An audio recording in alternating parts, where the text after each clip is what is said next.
Welcome to the amazingly unique Trinity Graveyard, and it's not what you'd expect. Want to learn more about it? Come along with me. Land given by heirs of William Penn, recorded in Westmoreland County, the ground was originally used by Native Americans, the French of Fort Duquesne, and British of Fort Pitt as a burial ground.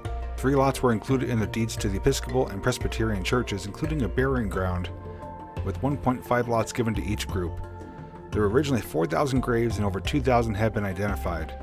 Although the deed does not name Trinity, the trustees chosen to receive the land were the ones who were active in the creation of Trinity. John Ornsby, one of the trustees, had been recorded as a lay reader at Fort Pitt as early as 1762. We are located here on 6th Avenue in Pittsburgh at the Trinity Cathedral, which is home to the Trinity Graveyard burial ground.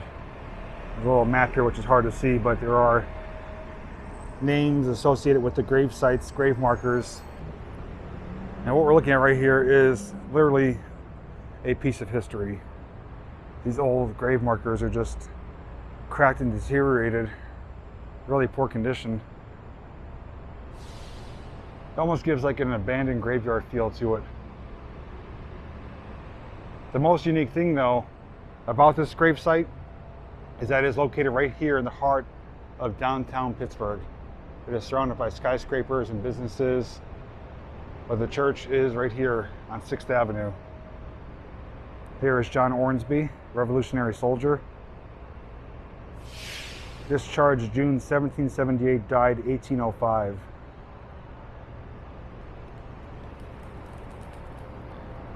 So a lot of these are labeled. Captain Samuel Dawson died 1779. These are pretty old.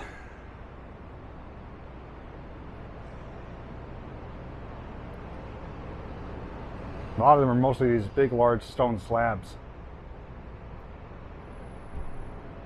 This is Miokwa Konaga, or Red Pole, principal village chief of the Shawnee Nation. Oh, a Native American. Died at Pittsburgh 28 January 1797. Lamented by the United States.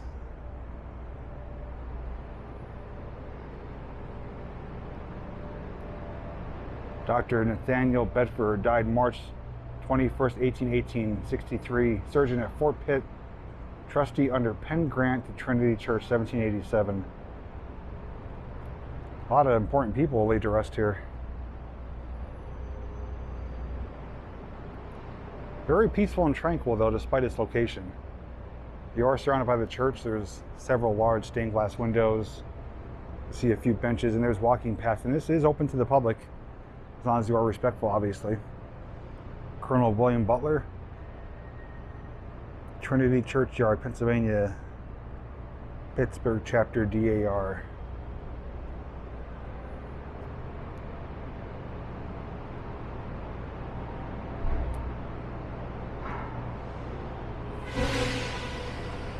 Even the architecture of the church is amazing.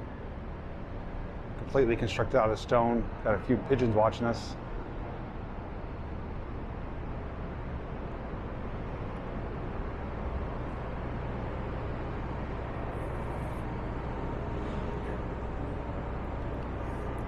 Now this is the reason why I said this graveyard is not what you'd expect, because it's really dated, really historical, and its location makes it rather unique. Have you ever seen a cemetery like this, situated here in the heart of a city, and it has historical value to it like this? If so, I'd love to hear it in the comments. That one's really badly broken. Some of these are just piles of stone. It's kind of sad. Here's Brown. James Brown died March 24th, 1829, 64 years old.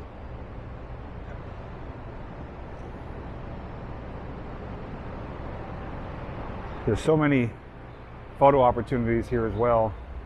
Oh, this one is different from the others. Like, it has a little planter flower bed area.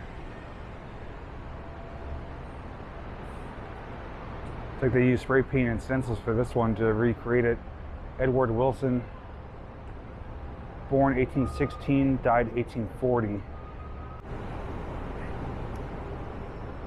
I'm going to be taking a lot of pictures, especially of these signs, which you'll be able to see in better detail, which I'll share towards the end of the video.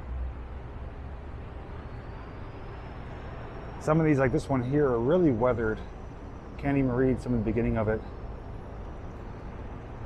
Samuel Roberts. Maybe that's why they put these here, so you can read them better. Adopted. Pennsylvania Constitution adopted in 1790 included a provision that a judge learned in the law be appointed for each of the judicial circuits in the state. He died 1820. A little circular path here.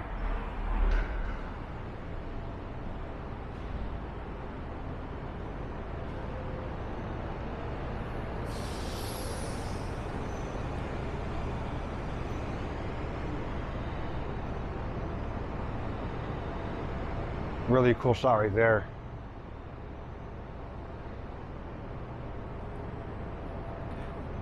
And the way I found the cemetery, in case you're wondering, is my previous visits to Pittsburgh. I've walked by the church, taken pictures of the church, and saw a few gravestones. But I thought maybe it was members of the church. Upon further research and investigation, turns out that it's much more than what I thought. As I shared the information about the Native Americans and the forts, Fort Duquesne, Fort Howard. There's a look at those stained glass windows. If the outside of the church looks like this, I can only imagine what the inside looks like.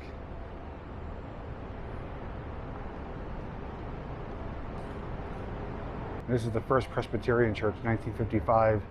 The Trinity Church is over there, so there's two different churches here. This marker here has older dates. First Presbyterian Church, 1787, 1805, 1853, 1905.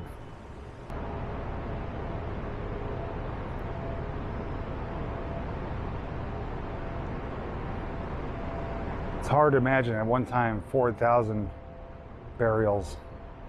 That's a lot.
That was a look here at the amazingly unique Trinity Graveyard. If you're ever in the downtown Pittsburgh area, come to 6th Avenue, find the two churches. It's situated right in the middle of it. A lot of history here. Glad I was able to check it out and share it with you guys. If you have any thoughts you'd like to share based on what you see in this video, we'd love to hear your feedback in the comments section. Otherwise, thank you so much for joining me for today's little cemetery tour. And until next time, I'll see you in the next video.